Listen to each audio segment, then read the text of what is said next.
Magandang araw po, welcome po sa aking channel, Nov9 TV. Patalasasan po, meron po ba kayong mga properties na napapabayaan or non-performing assets? Plan nyo yung ibenta, pero wala kayong oras pagbenta nito. Kung ito'y pagkakatiwala nyo po sa amin, tawag lang po kayo sa aking numero, usap po tayo, gawan ko po ng video for free.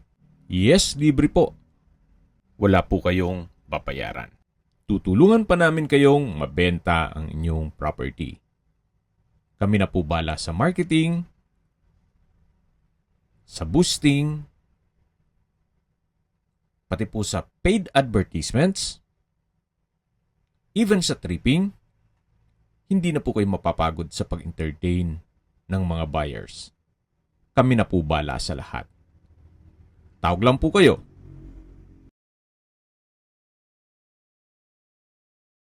Nandito po tayo ngayon sa Dasmariñas, Cavite na malapit po sa Orchard Golf and Country Club. Ito pong bagong video presentation natin ay isang residential property. May lot area po ito na 355 square meters, corner lot, at may 3-story na bahay. May basement na rin po. May 5 bedrooms with 5 toilet and bath, maid's room with own toilet and bath, 3 kitchen, spacious na service area, 5 car garage, 3 veranda, living room, may 2 split type aircon, pati po mga kwarto may aircon, at meron din po itong generator, water pump, and tank. Tungkol naman sa dokumento nito, ito'y titulado, buhay po ang may-ari, kaya wala po kayong magiging problema sa documentation o sa transfer ng title. Nasa mataas na lugar, kaya flood-free area. Reason for selling, senior citizen na po si la madam at sir, kaya hanap po nila ay maliit na bahay na lang. Ang presyo po ay sa dulong parte ng video, pati distance, location, at travel time. Ito po yung covered lanay na naka-polycarbonate roofing, then may side garden, at marami pong ornamental plants. Naka-tile flooring at meron pong stainless na railing. Dito pa po nakatira si na owner, kaya well-maintained naman po ito. Mula po sa highway, walking distance lang po itong property. Kaya accessible din po ito ng public transportation. Ito po yung extension ng covered lanay at sa dulo po ay meron pong countertop. At yan na po yung corner side ng property. Tungkol naman po sa mga kagamitan o furnishings, wala pong nabanggit si owner. Pero kung sakali man po na maibigan nyo, ilan sa mga yan, pwede man siguro nating i-negotiate. May setback naman po dito. Ang dulo po niyan ay meron din pong another access gate. Mamaya po ikutan natin yan. So yan po yung extension ng covered lanay o yung corner side ng property. Yan naman po yung main door. At dito naman po yung balkonahe. Hanggang sa dulo po yan. Meron pong mga security grill ang sliding glass window. Ito pong main door ay may aluminum screen door at glass panel. Samahan niyo po ako, pasok po tayo. At welcome po dito sa bahay ni Ma'am at Sir. Ito po yung living area o salas, naka-rafter type design ng ceiling. May ceiling fan. Malaki naman ang spasyo nitong living area. May 2 split type aircon. At may customized glass window. Sa dulo po ay may wooden design wall panel. High ceiling po siya. May chandelier. Then may drop lights.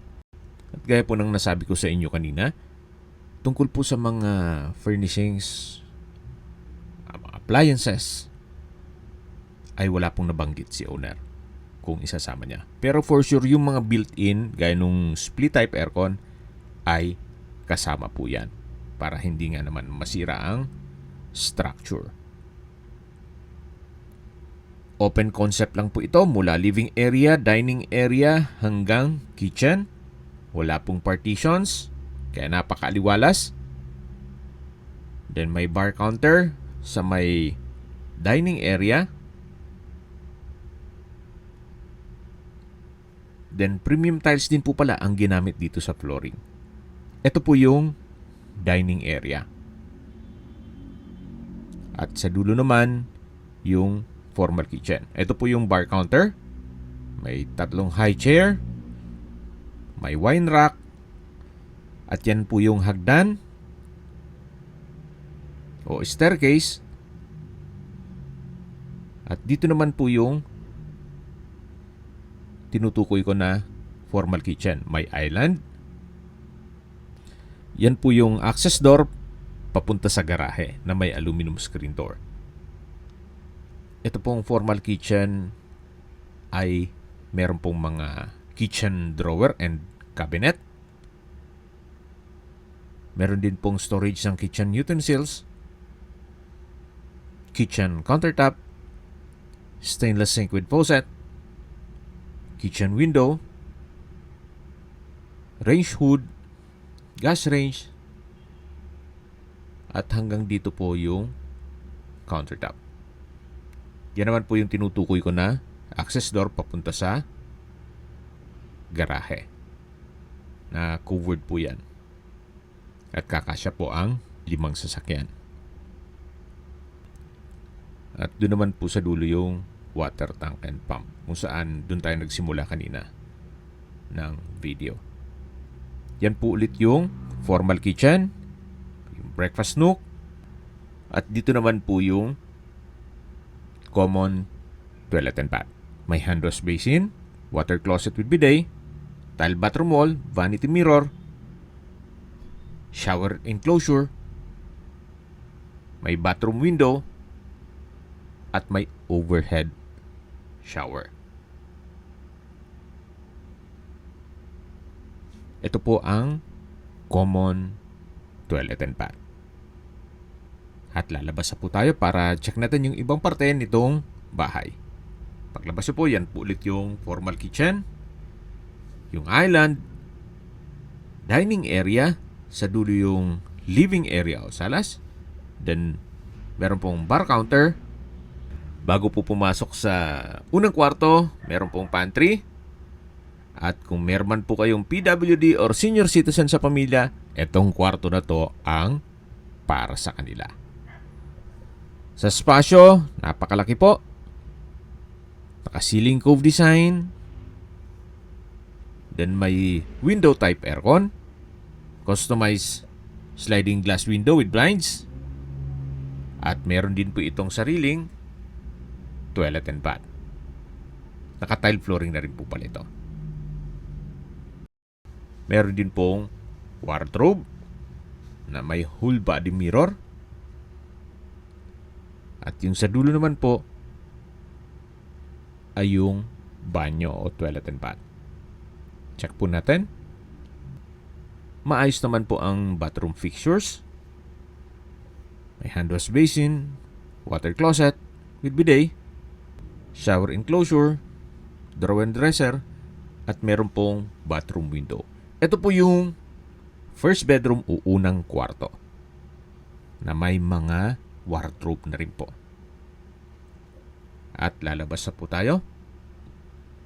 Paglabas naman po natin ay yung dining area na at yung formal kitchen.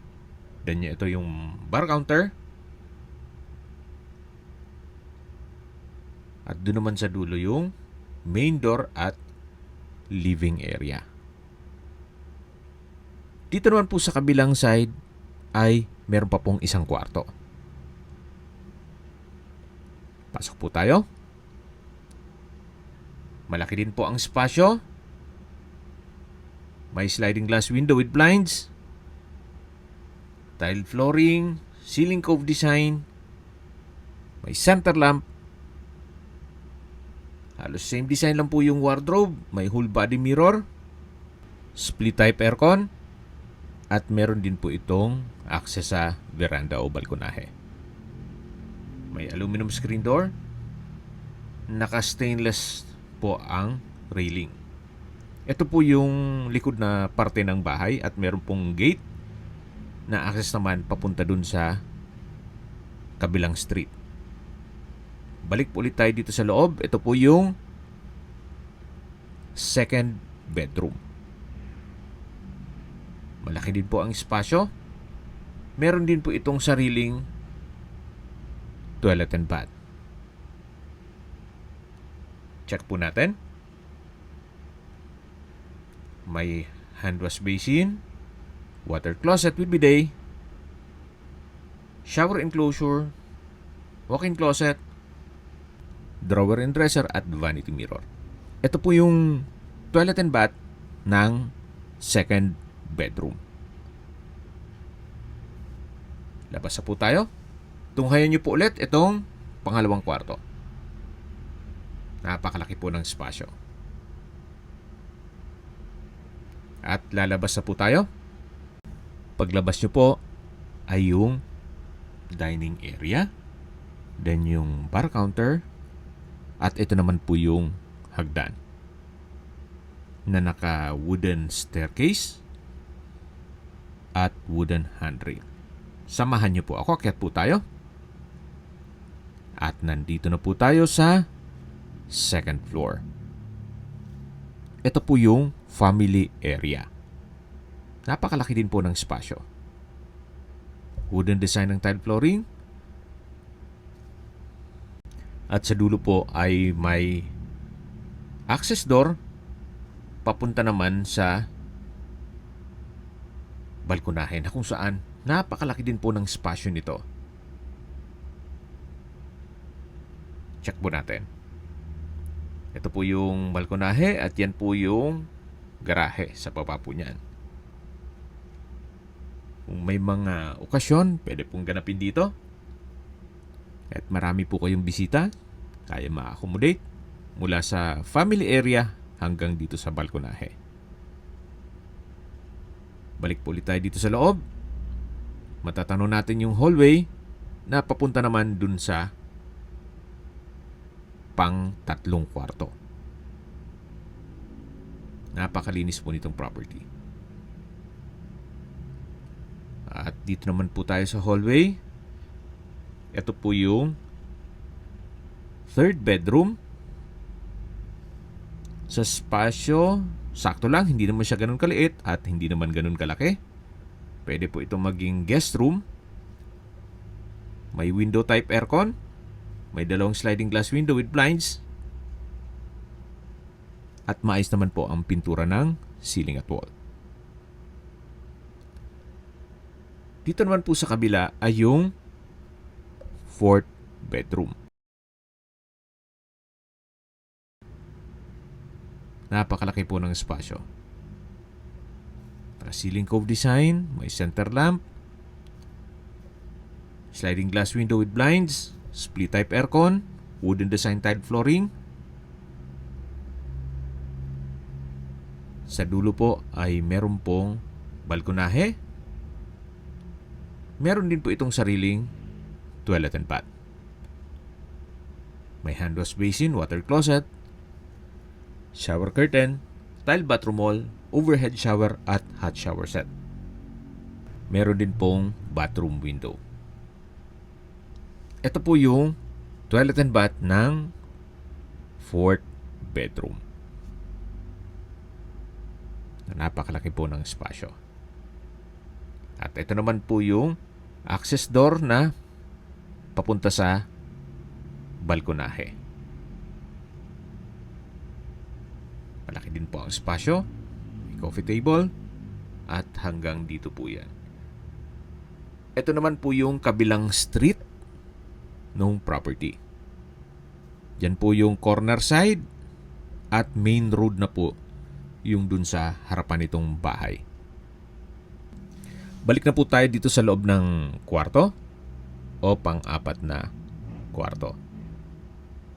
Yan po, tunghayan nyo po. Napakaganda po. Napakalinis. At dito na po tayo sa hallway. Yan po yung third bedroom. Ito po yung open below. Matatanaw natin yung dining area at formal kitchen. Pati yung bar counter. At ito naman po yung family area. Sa dulo yung balkonahe. Bababa po tayo. Pagbaba po ay matatanaw natin ang living area pati yung main door. At dito naman po yung dining area. Napakalaki po ng espasyo nitong property. Ang kagandahan po sa open concept ay napakaliwalas. Ito naman po yung bar counter. Sa likod po nito ay may secret na daan. Papunta naman ito sa basement o man cave. Spiral stairs po siya. Then, brickstone design itong wall. Ito yung daan papunta naman sa panglimang kwarto. O ito po yung man cave. Pasok po tayo. Yan po, napakalaki po ng espasyo niya. Living area pa lang po ito. O sala nitong man cave. Then meron din pong access door. Ito po kung sakali man na isarado nyo yung dun sa may likod ng bar counter, may access door din po ito. Then may bar counter na rin po dito sa baba at may high chair. Meron din po itong sariling kwarto na kung saan malaki din po ang espasyo. Ito po yung kwarto. May window type aircon, ceiling fan, sliding glass window with security grill,